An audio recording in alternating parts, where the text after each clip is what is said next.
After a 33-year leave of absence from his alma mater, I am pleased to present to you Dr. William Gates.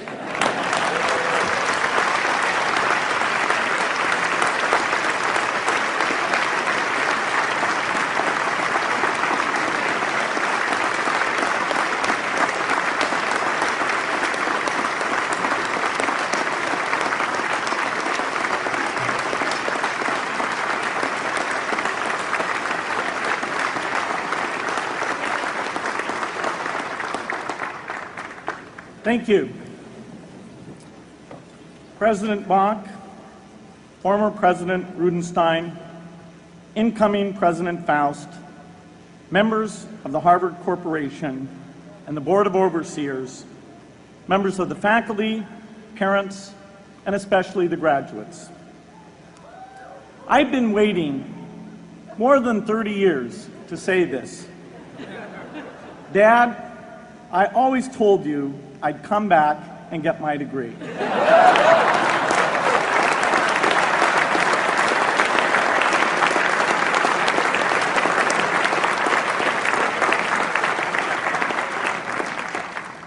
I want to thank Harvard for this honor. I'll be changing my job next year, and it will be nice to finally have a college degree on my resume. I applaud the graduates for taking a much more direct route to your degrees. For my part, I'm just happy that the Crimson called me Harvard's most successful dropout. I guess that makes me valedictorian of my own special class. I did the best of everyone who failed. But I also want to be recognized as the guy who got Steve Ballmer to drop out of business school.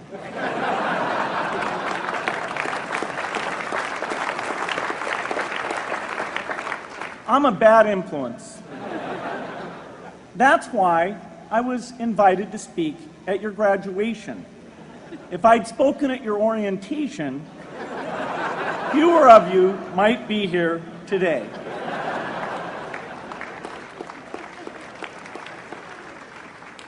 Harvard was a phenomenal experience for me.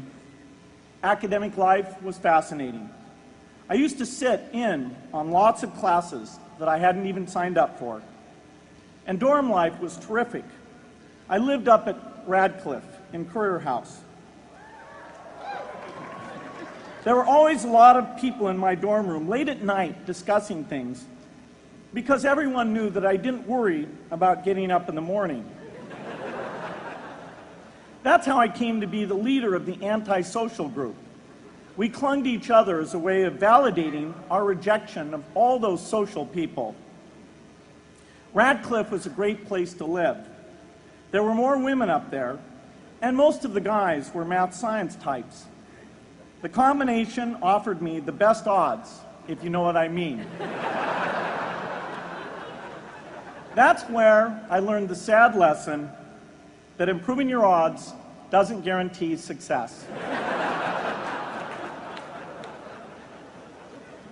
One of my biggest memories of Harvard came in January 1975 when I made a call from Currier House to a company in Albuquerque, New Mexico that had begun making the world's first personal computer.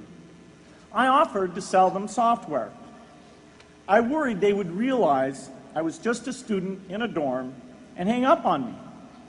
Instead, they said, "We're not quite ready. Come see us in a month," which was a good thing because we hadn't written the software yet. From that moment, I worked day and night on the extra credit project that marked the end of my college education and the beginning of a remarkable journey with Microsoft. What I remember above all about Harvard was being in the midst of so much energy and intelligence. It could be exhilarating, intimidating, sometimes even discouraging, but always challenging. It was an amazing privilege, and though I left early, I was transformed by my years at Harvard, the friendships I made, and the ideas I worked on. But taking a serious look back, I do have one big regret.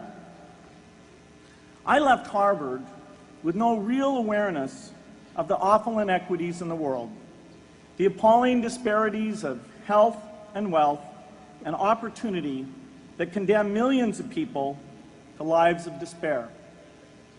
I learned a lot here at Harvard about new ideas in economics and politics.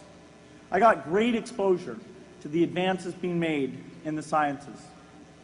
But humanity's greatest advances are not in its discoveries, but in how those discoveries are applied to reduce inequity.